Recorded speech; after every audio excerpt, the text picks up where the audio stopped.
pemirsa Unhas TV, senang sekali saya Sunaini Putri Intan dapat kembali menjumpai Anda dalam Unhas Daily.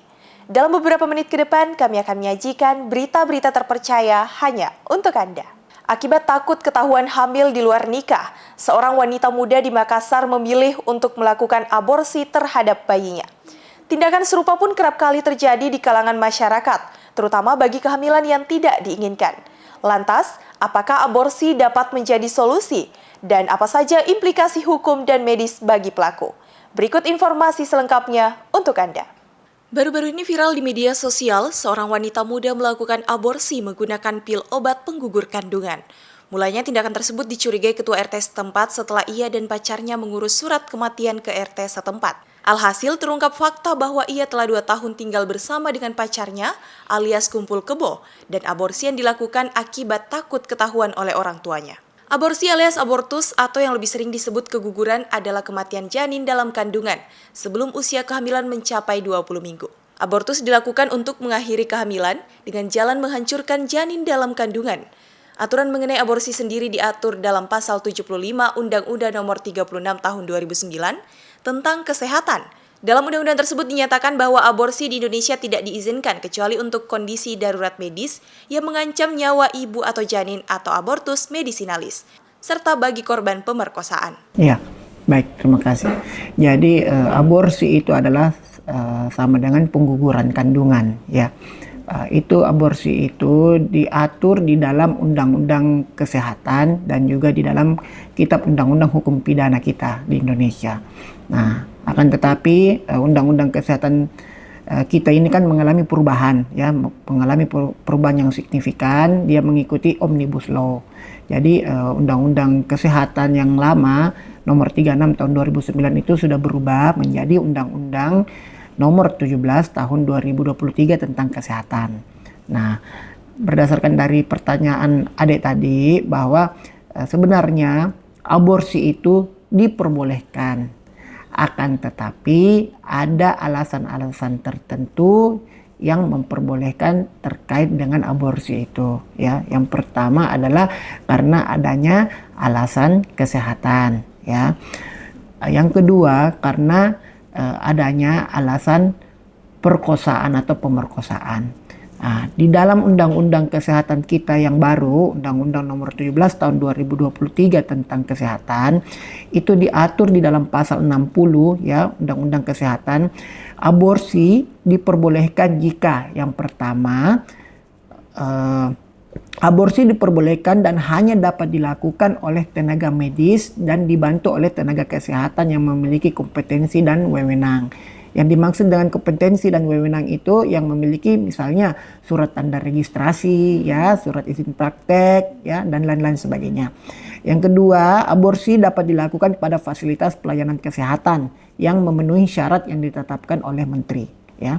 Dan yang ketiga, aborsi boleh dilakukan dengan persetujuan daripada ibu hamil, ya, yang bersangkutan dengan persetujuan daripada suami daripada si ibu hamil tersebut, kecuali korban perkosaan, ya. Itu kalau korban perkosaan kan tentu tidak ada suaminya, toh. Kalau misalnya dia ada suaminya dan dia mau melakukan aborsi itu boleh, tetapi harus ada izin daripada suaminya itu. Dalam Undang-Undang Nomor 17 Tahun 2023 tentang Kesehatan menegaskan terkait ketentuan pidana bagi tindakan aborsi yang dilakukan yang melanggar ketentuan serta persyaratan yang berlaku. Menurut Dr. Ivan, perbuatan aborsi tersebut dianggap sebagai delik biasa, bukan delik aduan. Jadi tanggapan saya terhadap perbuatan tersebut, semoga pihak kepolisian, ya, bisa segera mengusut tuntas kasus aborsi tersebut, ya, karena aborsi ini adalah salah satu perbuatan yang merupakan perbuatan yang haram, ya, perbuatan yang haram. Akan tetapi dia memiliki alasan-alasan tertentu sehingga aborsi itu diperbolehkan, ya. Akan tetapi ini kan sebenarnya aborsi ini kan sebenarnya anaknya bukan anak haram sebenarnya, ya. Anaknya bukan anak haram. Kan banyak yang beranggapan bahwa kalau perkosaan itu anaknya anak haram. Sebenarnya tidak ada anak haram. Yang ada itu adalah perbuatannya yang haram, perbuatannya yang dilarang, ya. Sehingga kalau membunuh makhluk yang tidak berdosa, apalagi yang masih dalam perut, dalam janin, ya, dalam janin itu bisa sekitar itu, ya. Sebagai sesuatu yang hidup, kehamilan wajib dipelihara sehingga tidak ada keadaan yang mengekskius untuk dilakukan abortus sepanjang tidak ada kondisi medis yang mengharuskan sang bayi diterminasi. Namun dalam keadaan tertentu antara kesehatan ibu dan janin, kesehatan ibulah yang menjadi prioritas sehingga abortus medisinalis diperbolehkan demi kelangsungan hidup sang ibu. Iya, kalau indikasi medis yang artinya bahwa kalau kehamilan ini dilanjutkan akan membahayakan keselamatan ibu, maka itu diperbolehkan untuk dilakukan abortus. Jadi istilahnya adalah abortus medisinalis, ya. Jadi misalnya pada kasus ibu dengan penyakit jantung yang berat. Ada ibu yang dengan penyakit jantung yang berat yang walaupun berjalan berapa langkah saja sudah sesak. Gitu. Jadi yang seperti itu biasanya, tapi abortus seperti itu pun tidak gampang untuk kita lakukan, dan itu harus komite medik sampai ke direktur rumah sakit harus mengetahui dan kondisi itu dan mendapat persetujuan dari mereka. Ya. Selain abortus medisinalis juga dikenal istilah abortus provocatus yang berarti keguguran karena kesengajaan. Menanggapi kasus yang beredar tersebut, yang mengakibatkan kematian sang ibu akibat abortus ilegal yang dilakukannya, Dr. Sriwijaya menjelaskan terkait pentingnya kolaborasi berbagai pihak agar tindakan serupa tidak lagi terjadi karena selain berisiko pada saat kehamilan tersebut, namun juga berisiko untuk kehamilan selanjutnya. Kita sebagai dokter obgyn sih memang tidak, atau tanggung jawabnya bukan hanya dari segi medisnya, tapi juga ada dari segi sosialnya. Jadi dari obgyn sendiri memang ada divisi untuk itu, dia divisi obgyn sosial. Jadi dari segala arah. Jadi obgyn sosial ini perannya sangat besar. Jadi bukan hanya terhadap abortus, tapi juga untuk kasus-kasus sampai ke kanker dan lebih luas cakupannya. Jadi kalau misalnya kita sudah mengedukasi, kalau perlu barangkali kita menghadirkan teman sejawat atau teman-teman dari psikiatri atau teman sejawat dari psikologi atau kalau perlu dari pemuka agama gitu. Jadi kita mesti berkolaborasi untuk menghadapi ini. Jadi saya kira kalau Dinas Kesehatan juga bisa memfasilitasi ini tentu. Dan kalau dari obgyn sosial sendiri sebenarnya mereka punya program untuk rutin melakukan penyuluhan di puskesmas karena kan kita tahu puskesmas sebagai vaskes primer kan, masyarakat lebih duluan ke sana baru kemudian ke rumah sakit yang besar. Jadi ya memang penyuluhan dan terintegrasi, tidak boleh kita cuma mengambil satu departemen, tapi departemen-departemen lain juga ikut bertanggung jawab. Perlu diketahui bersama bahwa abortus provocatus baik dari segi medis, hukum maupun agama menjadi tindakan yang mengancam apalagi jika dilaksanakan tanpa melihat kebersihan karena akan menimbulkan resiko infeksi yang sangat berat serta dapat berujung di jeruji penjara. Pertanggungjawabannya pun tidak hanya di dunia namun juga di akhirat kelak. Husnaini Putri Intan, Taslia Ramadhani, Unhas TV. Pemirsa, baru-baru ini viral sebuah video yang menunjukkan sekelompok anak muda berkerumun di Jalan Metro Tanjung Bunga, Kota Makassar. Dalam unggahan video tersebut, sejumlah anak muda menyalakan kembang api dan mengadakan konvoi yang diduga dilakukan demi konten media sosial. Hal ini menimbulkan reaksi keras dari masyarakat luas. Pasalnya, fenomena ini meresahkan bahkan merugikan pengendara lainnya. Lantas seperti apa tanggapan sosiolog Universitas Hasanuddin terkait hal tersebut? Simak informasi selengkapnya untuk Anda. Anak muda seringkali merasa tertekan oleh tuntutan untuk menjadi populer dan terlihat keren di media sosial. Hal ini dapat mendorong mereka untuk mengabaikan konsekuensi sosial dan moral dari tindakan yang dilakukan, seperti yang terjadi di Jalan Metro Tanjung Bunga, Kota Makassar baru-baru ini. Saat berada dalam kerumunan, individu cenderung mengalami kehilangan diri dan lebih mudah terpengaruh oleh norma-norma kelompok.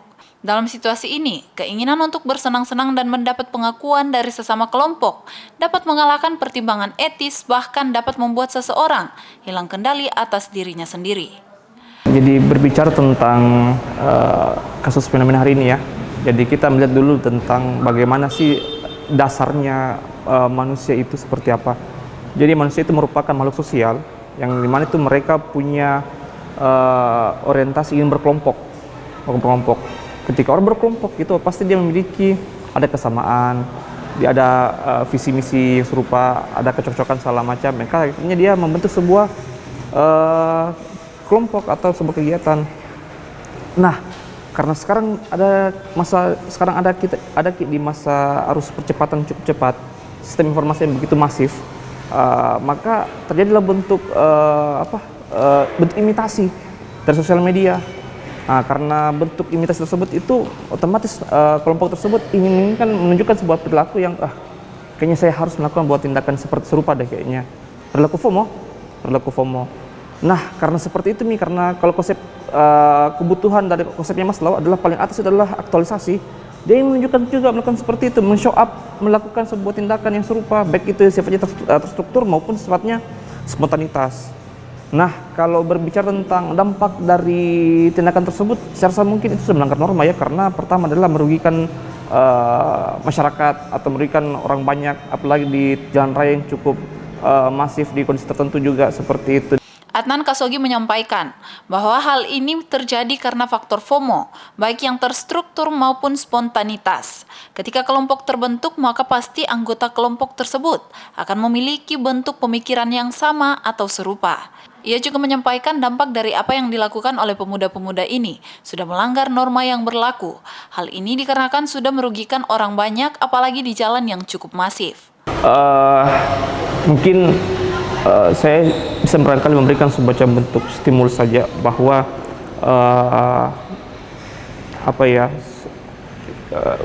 kita berada hidup di lingkungan yang heterogen itu memiliki orientasi yang berbeda-beda pastinya. Tapi ada bentuk orientasi yang berupa yang kesamaan, ada orientasi yang bersama, yang dimana seperti adalah menciptakan rasa nyaman, menciptakan rasa aman, menciptakan nilai harmonisasi dan lain sebagainya. Jadi meskipun kita memiliki orientasi berbeda, tapi ada orientasi pokok dan secara kolektif yang harus ditunaikan.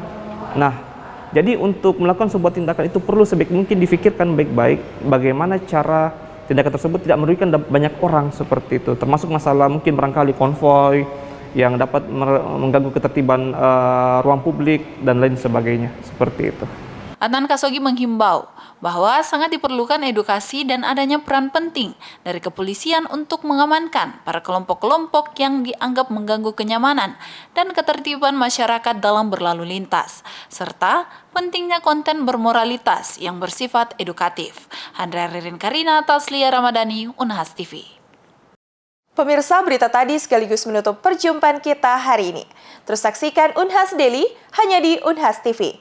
Saya Sunil Putri Intan beserta kru yang bertugas pamit undur diri dan sampai jumpa.